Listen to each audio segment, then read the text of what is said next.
It was a crisp Thursday morning in New York City when David, a 35-year-old lawyer, began his day just like any other. The bustling sounds of the city filled the air outside his apartment, but inside, all was quiet. He had woken up early, his mind already on the pile of files waiting for him at the office. His routine was meticulously structured: wake up at 6 a.m., a quick coffee, and a glance through the morning news before heading to work. By 8 a.m., he was sitting at his desk, surrounded by papers and a calendar full of meetings. David had spent the past few years in a steady rhythm, and it had become his life's comfort. His wife, Lily, a freelance graphic designer, worked from home and maintained a similar routine. They had settled into a life that was simple but fulfilling. They didn't have children yet. Both had decided to focus on their careers first, making sure their lives were stable before making the leap into parenthood. They were a quiet couple, and although David often found solace in the predictability of their relationship, a part of him couldn't help but wonder if they were simply going through the motions of life. Later that afternoon after work, David sat across from Lily at the dining table. The evening was calm as they ate their dinner, chatting about their day. But then Lily casually mentioned something that caught David off guard. "I was thinking," she said, breaking the peaceful silence, "we should invite Erica to dinner this weekend. She's an old friend from college. We haven't seen each other in years." David paused, his fork hovering mid-air. He had never heard Lily mention Erica before. "Erica?" he asked, trying to recall any name close to that, but nothing came to mind. "Who is she again?" Lily smiled, looking down at her plate before meeting his gaze. "She was my roommate back in college. We were close friends, but we lost touch after graduation. I thought it would be nice to catch up. She's in town this weekend." David nodded, though something about the mention of this old friend didn't sit well with him. He had never heard her name before, and it struck him as odd that Lily had never brought her up in the years they had been together. But Lily's warm smile and confident tone seemed to reassure him. "She's harmless, David," Lily added, noticing the slight hesitation in his expression. "It'll be fun." David, still unsure, decided not to press the issue further. He trusted Lily, and perhaps it was just a coincidence. It was rare that he ever questioned her judgment. "Okay," he said. "Let's invite her." But as he cleaned up after dinner, a strange feeling lingered in the back of his mind. Why had Lily never mentioned Erica before? And why was she suddenly so eager to reconnect? He couldn't shake the feeling that something was off, but he dismissed it, chalking it up to his own overactive imagination. That night, as they settled into bed, David tried to push the thought out of his mind. But sleep didn't come easily. He kept turning it over in his head: the unfamiliarity of Erica's name, the quickness with which Lily had brushed off his questions. There was something nagging at him, something he couldn't quite pinpoint. He tossed and turned, his mind racing with thoughts that refused to be silenced. The next morning, David found himself distracted. He couldn't help but replay the conversation with Lily over and over in his mind. He was a lawyer, after all, trained to notice details, to read between the lines. And this time something felt wrong. As he sat in his office, the quiet hum of the city outside his window, his thoughts continued to swirl. Why hadn't Lily mentioned Erica sooner? Why had she been so insistent about this dinner? Something wasn't adding up. But despite the unease that tugged at him, David decided to push forward. He couldn't let his mind run wild with speculation. Yet deep down he knew that he needed answers. Something about the situation didn't sit right with him, but he wasn't sure what to do about it just yet. As the day stretched on, the feeling of uncertainty only grew stronger. By the time the workday ended and David returned home, his mind was made up. He needed to find out more. He needed to know who Erica really was and why she had suddenly reappeared in their lives after all these years. Friday morning came, but David's mind was still clouded with questions. He sat at his desk at the office, trying to focus on the work in front of him, but his thoughts kept drifting back to Lily's strange request. Erica. The name echoed in his mind, refusing to let go. There was something about the whole situation that didn't feel right. By mid-afternoon, as he was reviewing a case file, David made a decision. He had to know more about Erica. He wasn't one to pry, but his instincts as a lawyer, his ability to observe, to analyze, told him that there was more to this than met the eye. With a quiet sense of determination, he grabbed his phone.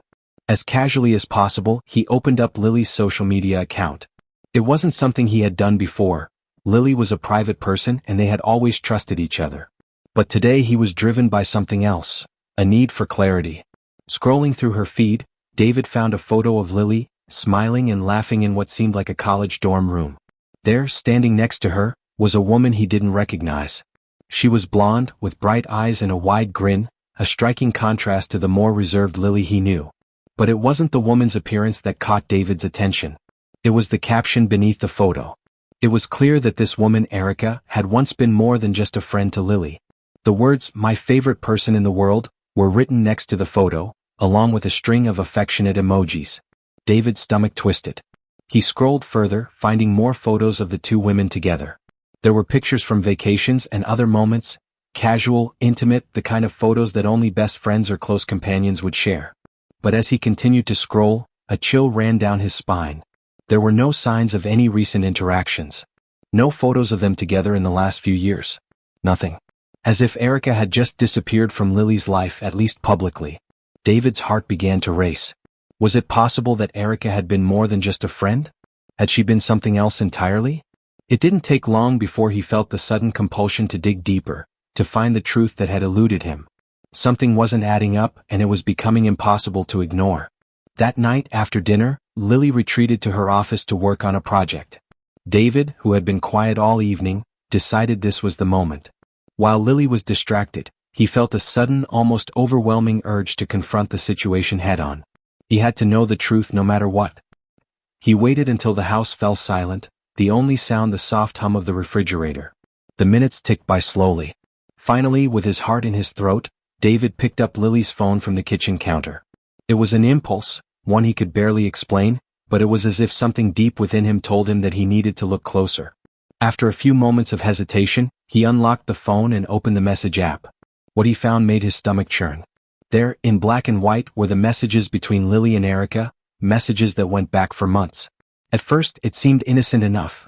Old inside jokes, casual updates, talk of meeting up. But as David scrolled further, he began to understand the true nature of their relationship. These weren't just messages between old friends reconnecting. They were messages between two people who had shared something much more intimate in the past. Lily had been hiding the truth from him, and Erica, this so-called old friend, was no stranger to his wife. The messages spoke volumes. There were hints of their past romantic involvement, laughter over shared memories, even plans to meet up again. As David scrolled further, he found a message that made his heart stop. "I can't wait to see you again this weekend. I miss you so much. Let's make sure David doesn't find out." David froze, the words burning into his mind. His wife, the woman he trusted more than anyone, had been carrying on a secret relationship with Erica. And now this weekend they were planning to meet up again right under his nose. His mind raced as he processed the information. How could she have done this to him? How long had it been going on? And why had she kept it from him for so long? He felt his chest tighten, anger building within him. The betrayal was more than he could bear, the weight of the secret that had been festering under the surface. David's hands shook as he put the phone back down, a wave of nausea sweeping over him. He didn't know how to process the emotions that were flooding his mind: hurt, anger, disbelief. Everything he had known about his relationship with Lily now seemed like a lie. David lay awake that night, unable to sleep, as his mind reeled from the discovery. The peaceful life he had built with Lily, the future they had envisioned, felt shattered. And yet, in the depths of his turmoil, one thought kept repeating in his mind. He needed to confront her. He couldn't live in this lie any longer. The truth had to come out no matter the cost. The morning after his discovery, David woke with a heavy heart. The usual humdrum of the city outside his window seemed distant, as though the world had continued on without him while his entire reality had come crashing down. He felt a coldness in the pit of his stomach that wouldn't go away.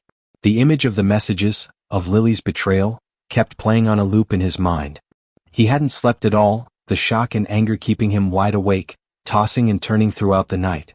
As the day wore on, the weight of the situation grew unbearable. He couldn't focus on work. His thoughts were consumed by the lie Lily had been living, and the more he thought about it, the more intense his anger became. There was no more denying it. Lily had been hiding something from him for a long time, something he had never suspected. By the time evening came, David had made up his mind. He couldn't keep pretending like everything was normal. The truth had to come out and he would confront her. No more games, no more wondering. When he got home, Lily was in her office as usual, working on a project. She seemed unaware of the storm that had been brewing in David's mind. The quiet of their apartment felt almost suffocating, the hum of the air conditioner doing little to mask the tension in the air. David paced for a moment in the living room, trying to collect himself. He couldn't afford to lose his composure. If he was going to confront Lily, it had to be calm, controlled, even though his emotions were anything but. After a deep breath, he walked down the hallway toward her office. "Lily," he said, his voice steady but laced with something she hadn't heard before, an edge. She looked up from her computer screen, her eyes scanning him as if she hadn't noticed anything was wrong. "David? You're home early," she said, offering a smile that felt more forced than usual. David felt a flash of anger at how normal she seemed, like nothing had changed. "We need to talk," David said, his tone leaving little room for argument. He could see the shift in her eyes as she instantly realized something was off. "About what?" she asked, trying to sound casual but failing to hide the nervousness creeping into her voice. David didn't waste time with pleasantries. He walked into the room and placed his phone on the desk, sliding it toward her. "About Erica," he said bluntly. "You know, your old friend from college, who you've been talking to for months." He paused, watching her face closely, studying every flicker of emotion. "I know everything, Lily." For a moment there was a stillness between them. Lily's face went pale, her lips parting as though she wanted to speak but couldn't find the words. Her eyes flicked to the phone and then back to David, panic slowly creeping into her expression. "David, I can explain," she stammered, standing up from her desk and taking a step toward him. "Please just let me explain." David took a deep breath, trying to steady himself, but the anger was rising, threatening to overwhelm him. "Explain? Explain what exactly?" "How you've been secretly talking to your ex-girlfriend behind my back. How you've been planning to meet up with her this weekend, right under my nose." His voice grew louder with each word, the pain evident in his eyes. "How long has this been going on, Lily?" Lily's face was flushed, her eyes darting from side to side as if searching for something to say, some way to make this better. But David was past the point of wanting answers. He was past trying to understand. He just wanted the truth, raw and unfiltered. "It's not like you think, David," Lily finally said, her voice trembling. She reached out as if to touch his arm, but David pulled back, not wanting her anywhere near him. "I never meant for any of this to happen. Erica and I were just friends, more than friends a long time ago, but that was before you and I met. And she stopped herself, shaking her head as if trying to make sense of her own words. "We lost touch after college and then we reconnected. I didn't mean for this to become what it has." David felt a bitter laugh rise in his throat. "So what? This was all just a coincidence? A harmless catch-up?" He shook his head, disbelieving. "You've been talking to her for months, hiding it from me, and now you want me to believe this is just some innocent friendship?" His voice broke as he said the words. "You don't get to lie to me like this, Lily. Not anymore." Tears welled up in Lily's eyes, and she lowered her gaze to the floor, unable to meet his stare. "David, I never wanted to hurt you. I didn't know how to tell you. It wasn't supposed to happen this way. I never wanted to choose between you and her." David's anger surged. "And yet you did." His voice was a whisper now, raw and full of pain. "You've chosen her over me. You've kept this from me for so long and now it's too late." There was silence for a long moment. David watched Lily's face crumple as she finally let the tears fall. She opened her mouth to speak again, but David wasn't sure he could hear her anymore. He had heard enough. He had seen enough. "I want a divorce," David said quietly but with finality. The words felt like they had been building for weeks, even months, and now that they were out in the open, he felt a strange sense of calm wash over him. There was no going back. This was the end. Lily froze, her face a mask of disbelief. "David, no. Please don't." "I can't do this anymore," David interrupted, shaking his head. "I can't live in a lie. I can't trust you anymore." Lily's tears flowed freely now as she collapsed onto the chair behind her, her body shaking with sobs. "I'm so sorry," she whispered, but David could barely hear her over the pounding of his own heart. He turned and walked out of the room without looking back. The days that followed were a blur of paperwork, legal meetings, and a whirlwind of emotions that David could hardly keep up with. It had been a week since he had confronted Lily, and the weight of the decision to file for divorce hung heavily over him. The apartment they had once shared felt foreign now, too quiet, too still. The place where they had once built their lives together was now filled with echoes of their past. David spent his days at the office, immersed in work, trying to escape the constant reminder of the life he had just walked away from. Lily had moved out that same week, taking only a few things with her. Her departure had been a blur, a painful and confusing moment for both of them. They had said very little to each other in the days that followed. There had been no anger between them, no shouting matches. Instead, It was the quiet sadness of knowing that their time together had ended. David had found a small apartment in Brooklyn, a stark contrast to the spacious loft he had shared with Lily in Manhattan. It was smaller, simpler, but it was his. The first few days in the new place were the hardest. He spent most of his time unpacking, trying to keep himself busy. The city outside his window was bustling, but in his apartment, David felt a profound sense of loneliness. His life had changed in ways he never anticipated, and now he had to figure out how to live in this new reality. He began to regain some sense of normalcy when he started going back to the gym. The routine of working out, the sweat, the physical exertion, was a release he hadn't realized he needed. Slowly, his mind began to clear and his body grew stronger. The weight of the betrayal began to lift, not entirely, but enough that he could breathe a little easier. It wasn't a solution to his pain, but it was a step forward. In the weeks that followed, David also found himself reconnecting with old friends. People he hadn't seen in years, people who had been distant during the comfortable, predictable years with Lily. They reached out, offering support, and David accepted it. One of them was Ryan, an old college buddy who had always been there for him, no matter the situation. Ryan invited him out for drinks one evening, and it was there, in the dim light of a small bar in Brooklyn, that David realized something important. He wasn't alone anymore. He had a support system, people who cared about him, and in that moment he realized that he would be okay. But even as David moved forward, Lily's presence lingered in the corners of his mind. He couldn't escape the memories of their time together, the good and the bad. There were moments when he would catch himself wondering what could have been, what their life would have been like if things had turned out differently. But those moments were fleeting now. The decision he had made to end things with Lily had been difficult, but he knew it was the right one. Meanwhile, Lily's life had taken a drastically different turn. The scandal of their divorce had made headlines, and it had cost her dearly. She had lost her job as a freelance designer due to the public nature of the separation, and the fallout had left her feeling isolated. She moved out of New York, trying to rebuild her career and life in a quieter part of the country. The small town she relocated to was a far cry from the vibrant streets of Manhattan.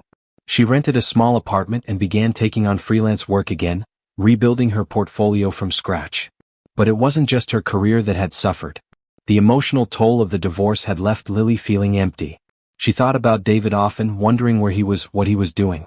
She missed him, but she knew deep down that she had lost the right to ask for him back. The choices she had made, the lies she had told, had destroyed everything they had built together. In some ways, she felt as though she was starting over completely, not just with her career but with her life. In her quieter moments, when she wasn't focused on her work, Lily found herself reflecting on her past with David. She thought about their quiet evenings, their routines, and the life they had shared. She thought about how easy it had been to slip into the comfort of their relationship, how they had both settled into a predictable existence. And then she thought about Erica. The guilt weighed on her heavily. The relationship with Erica had started innocently enough, just two friends reconnecting after years apart, but it had spiraled into something more. She had told herself it was harmless, but deep down she knew that wasn't true. It had been a betrayal not just of David but of herself. And now she had to face the consequences. David, for his part, wasn't looking for reconciliation. He was focused on moving forward, on finding himself again. He had started a new routine, one that included going to yoga, attending therapy sessions, and taking more time for himself. He was rediscovering parts of himself he had long forgotten. He was learning to embrace the quiet moments, the moments of solitude that had once terrified him. He was finding peace in the small victories, the mornings when he woke up without a sense of dread, the evenings when he could sit in his new apartment without feeling the crushing weight of his past. One evening, as David was walking home from the gym, he stopped at a small cafe for a cup of coffee. It was a cool evening, the kind of evening that made the city feel fresh and new. As he sat at a window seat watching people pass by, he realized something. He wasn't just surviving anymore. He was living again. The weight of his past was still there, but it no longer defined him. He was building a new life, one that was his own. As the days turned into weeks, David's sense of purpose grew stronger. He was no longer the man who had been blindsided by betrayal. He was a man who had endured, who had faced his darkest moments and had come out the other side stronger. He was not the same person who had sat in the quiet apartment with Lily, unsure of what the future held. Now he was someone who had learned the hard way that sometimes, the end of one chapter was just the beginning of another. And for the first time in a long time, David felt hopeful about the future.